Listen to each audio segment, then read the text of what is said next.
কেরানীগঞ্জের কালিন্দির ডায়াবেটিস বাজার এলাকার একটি ফ্ল্যাট থেকে ২১ দিন পর মা মেয়ের মরদেহ উদ্ধার করেছে পুলিশ।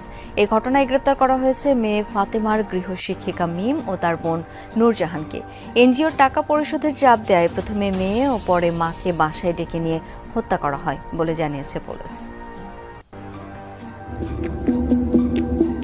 ২০২৫ সালের ডিসেম্বরের ২৫ তারিখ বিকেল ৫টা ২২ থেকে ২৪ মিনিটের মধ্যে শিক্ষিকা মিম আক্তারের বাসায় প্রবেশ করেন ছাত্রী ফাতেমা।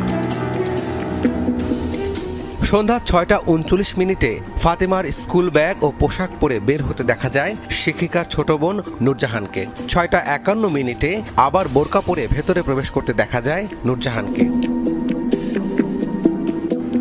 একই দিন ৭টা ৩৭ সিসি ক্যামেরায় দেখা যায় ছাত্রী ফাতেমার মা রোকেয়া শিক্ষিকার বাসায় প্রবেশ করছেন। এরপর থেকেই নিখোঁজ মা ও মেয়ে।